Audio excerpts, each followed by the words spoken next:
And what a pleasure it is to be together.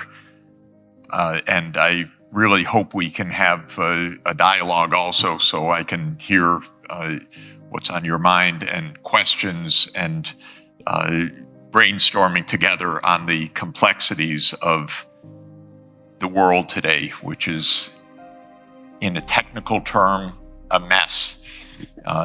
We're really with more crises, more confusion, more disagreements than I can recall during at least my professional career, which is now 42 years of professional work in economics.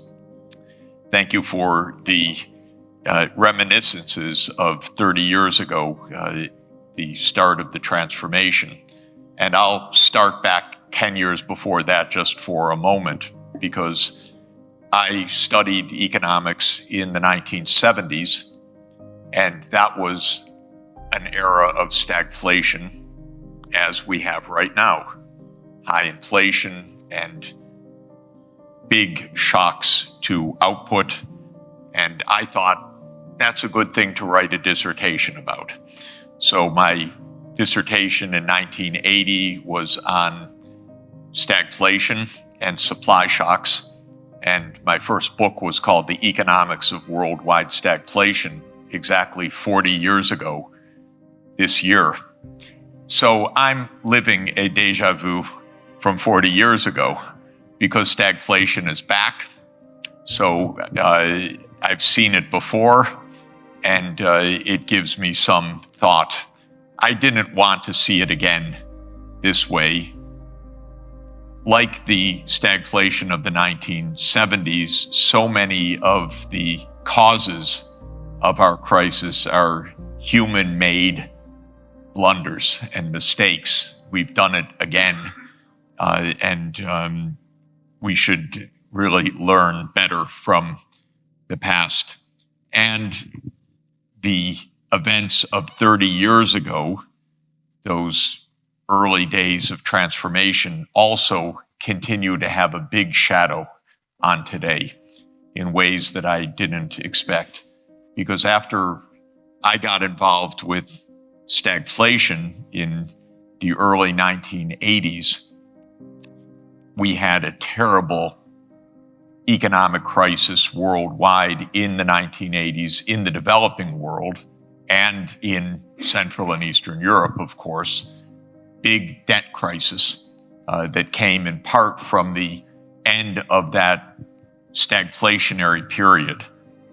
You'll recall that because of the high inflation in the early or maybe you won't recall, it's ancient history, but at the time of the high inflation of the late 70s and early 1980s, after some failed attempts to control the inflation, finally the United States got a new governor of our central bank, the Fed, who was 2 meters tall and smoked big cigars, Paul Volcker, and he put interest rates up to 20% in the US, which was unprecedented. Through a deep recession, ended the high inflation in the US, but created a debt crisis worldwide. That made my career, I have to say. Thank goodness for Volcker and his big cigars, because many countries started to call and say, we have a big debt crisis. And in 1985, I went to Bolivia, which had a massive debt crisis and a hyperinflation as a result of the debt crisis, very classical. And I helped them to end the hyperinflation in part by repudiating the debt. And that was an idea that I took from the 1920s and the 1930s, so it was history repeating itself. And in the 20s and 30s, the debt crises were ended in part through defaults or renegotiations or cancellations of the debts, sometimes too late, sometimes only after World War II. But in any event, I took those ideas and helped Bolivia cancel its debts, and the inflation ended. And then in early 1989, I was called by an official in the Polish embassy in Washington who came to Harvard and said, "We also have a debt crisis. Can you cancel our debt?" It was January 1989. And I said, I have to confess, I'm really on the side of solidarity. It's under, Lech Wałęsa's under house arrest, and there's martial law. I can't really help you. And he said he understood and called me back 4 weeks later and said, "We're going to eliminate martial law. Now will you come?" That was not my doing. It was just the matter of timing. And so I arrived in Warsaw on April 4th, 1989, the day of the signing of the Roundtable Agreement between the government of President Jaruzelski and the Solidarity Movement. And I became an advisor to the government and to Solidarity for a couple of months, and then after the June 4 elections in Poland, to the Solidarity Movement alone.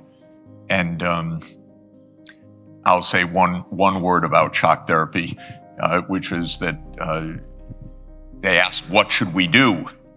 We're broke, we're bankrupt, it's hopeless. I said, it's easy, your debt's going to be canceled, so don't worry about the debt. And they looked at me a little bit like I was crazy, which I probably was. But I was asked to write a plan for market economy.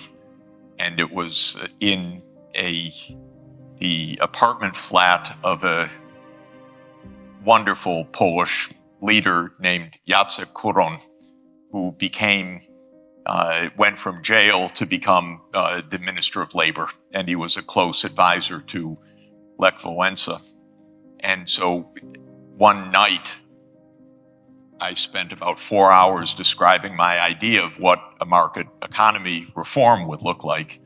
And he didn't speak English, I didn't speak Polish, we had a translator.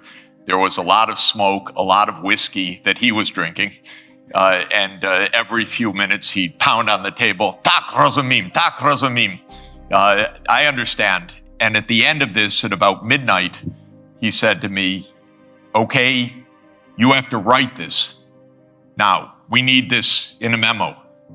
And I said, of course, Mr. Kuron, I'm going back to the United States tomorrow night, and I will send it to you by fax, at least within 2 weeks. No, tomorrow morning. It's midnight. And so we went to a kindergarten room with the manager of the Gazeta Wyborcza, and they had a new IBM laptop, which was brand new at the time that the US had given them. And I typed a memo all night, and at 7 a.m. gave it back to Kuron. How to make a market economy. So that was my all-nighter of writing this. If anyone's interested, I'd be happy to email it to you, because many years later, someone found it in the archives and sent it to me. So I actually have a copy of that all night. And that became the basis of the Walter-Owicz plan to an important extent, actually. And the idea was to make the currency convertible and open the borders to trade right away. That was the basic idea. And to back it up with two core financial steps. One was a lot of aid, and the key was something I recommended called the Polish Zloty Stabilization Fund, which was to give reserves for this new convertible currency. And the second was debt cancellation. And that theory became called the 7 postcards theory, because the night that the Mazowiecki came into power, there was a meeting of the OKP, which was the Solidarity members of parliament. And they invited 2 speakers that night. outside speakers. One was Senator Dole, who was the U.S. chief senator, and he was there representing President Bush. And they invited me to speak. And it worked out very well because Senator Dole spoke first and said the American people will do anything for the freedom of Poland. And then I stood up and I said, I agree with Senator Dole, and that's why I'm sure that America will cancel all of Poland's debts. And so I said, the way out of this is 7 postcards, 1 to each of the G7 countries, and tell them thank you very much, but the Soviet-era debts are gone.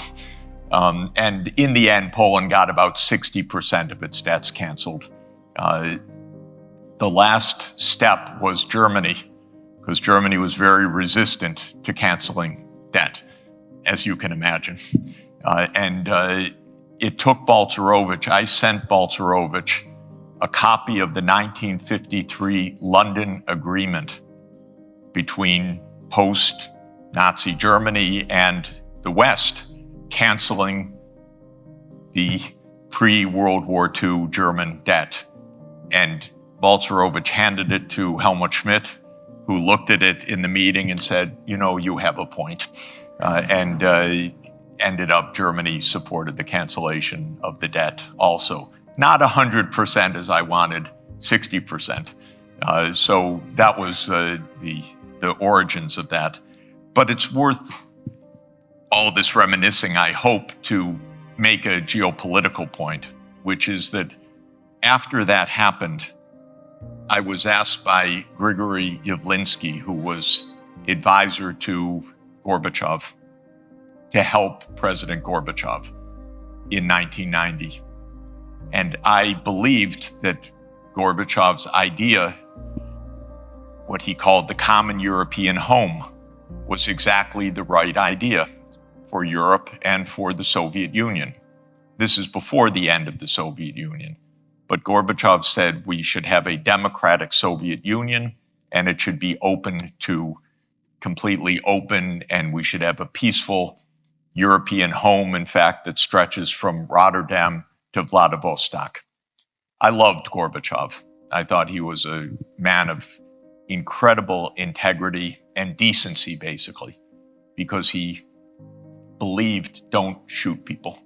This was his most core belief, don't shoot people. That was remarkable for a Soviet leader. It was the greatest statesmanship of the age. And so he, as you know, and Hungary led the way in every way, opening the borders and showing the different path. Gorbachev said, we will dismantle the Warsaw Pact.